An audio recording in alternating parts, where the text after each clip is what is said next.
رحمان بابا وایي چې خدایه مه کړه نا امید هغه وګړی چې امید دې د ستا په کرم کړی او ستا له رحمه به زه ولې نومیدي کړم چې د نام دی د رحیم په نام نوموړی. نو چې کوم خلک په خدای تعالی باندې امید کوي د هغوی نه الله تعالی نه امید لري، نو هغه خلک چې کوم دی هېڅکله خدای پاک نا امیده کوي نه. او دا خبره زه په دې باندې کوم چې مخکې ورځو کې مې یو سړی په ټلویزیون باندې لیدلی و چې ویلې چې زه د یو سړي په عهدې باندې ډېر زیات خفه یم او په دې باندې خفه یم چې د هغه څه خدمات نشته او سجد و جهد یې نشته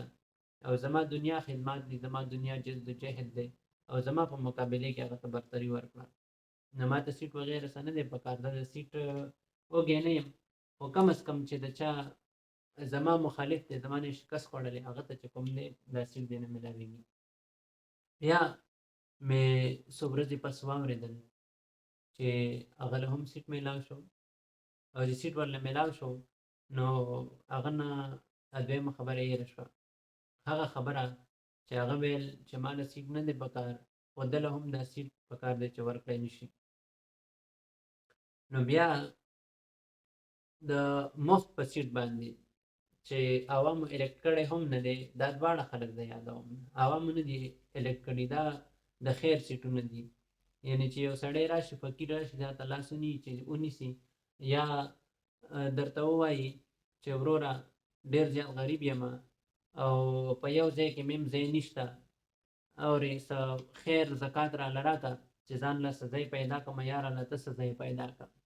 نو د دې دواړو خلکو چې کوم دی همغه حیثیت دی. او بل دا به ووایم چې دوی له پکار نه دي، اصولا دوی له نه دي پکار. که یو سړي کې لږ غونتیم پښتو حیا او غیرت وي نو هغه له پکار چې د سوال دا سیټونه دي چې کوم دی هغه یې نخلي او په دې باندې براجمان کېږي نه. نو زه د الله تعالی نه دعا کوم چې خدای تعالی دې زمونږ ضلع نوښار ته یو داسې لیډر ورکړي چې هغه د خپلو مفاداتو دپاره د قوم مفادات چې کوم دی هغه شاته کوي نه او د قوم د مفاداتو سوچ وکړي. نو روژه ده،